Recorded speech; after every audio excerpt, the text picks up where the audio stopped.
Elle a été exemplaire. Laetitia Hallyday a accompagné Johnny jusqu'à sa dernière demeure. Mais désormais, il lui faut préparer l'avenir. Pour elle et pour ses deux filles. Dans un premier temps, c'est à Saint-Barthélemy qu'elle devrait rester avec Jade et Joy. Forcément que Laetitia restera très attachée à Saint-Barth ainsi que ses filles.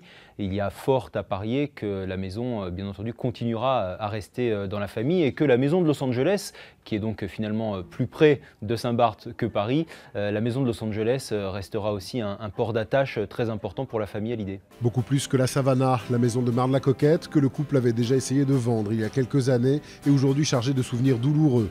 Désormais, Laetitia va aussi devoir gérer le patrimoine du taulier.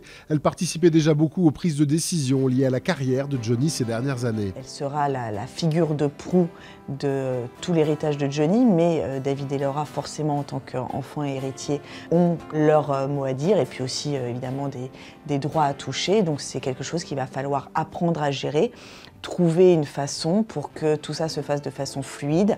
Mais je pense qu'ils n'en sont encore pas tout à fait là, que ça va se faire sur les prochaines semaines et les prochains mois surtout. L'un des premiers dossiers artistiques que Laetitia aura certainement à gérer, c'est l'album posthume de Johnny Hallyday, que le chanteur enregistrait encore il y a quelques semaines dans un studio de la proche banlieue parisienne et dont la sortie était annoncée pour 2018.